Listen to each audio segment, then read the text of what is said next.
This was the scene that was meant to usher in a new era for Egypt and the Middle East. After 18 days of protests, tens of thousands of Egyptians took to the streets on February the 11th, 2011, this time to celebrate what appeared to be a victory. President Hosni Mubarak, who had ruled for 30 years, had stepped down. And as far as they were concerned, it was them who deposed him. According to human rights groups, almost 1,000 people were killed by security forces and even more were injured during the uprising. But at that moment, for many, it seemed to be worth it. Freedom was finally being achieved.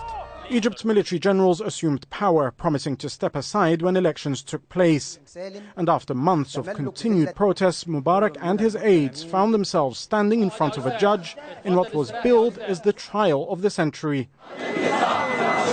The revolution was welcomed across the world as the birth of a new era of freedom in the Middle East and North Africa. Leaders, including US President Barack Obama, showered praise on the Egyptian people.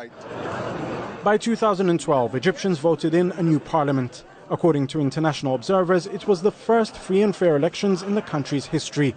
But still, the army ruled, maintaining executive power. Later that year, Mohamed Morsi was voted in as Egypt's first ever democratically elected president. But it just wasn't to be. Egyptians witnessed just 12 months of civilian rule. On July 3, 2013, the army led a coup against Morsi and, according to Human Rights Watch, killed more than 800 unarmed civilians in one day. Since then, Mubarak has been released from jail, as have all his regime's senior ministers and officials. Despite the hundreds, if not thousands, of protesters killed since the January 25th revolution began, not a single security officer or official has been jailed. Meanwhile, President Sisi, whom many accuse of killing their revolution, has been trying to sell his vision of Egypt to the very same leaders who once praised the Egyptian uprising. As Egyptians mark the 5th anniversary of Mubarak's removal, many will be questioning what, if anything, has changed. Jamal Al-Shayal, Al Jazeera.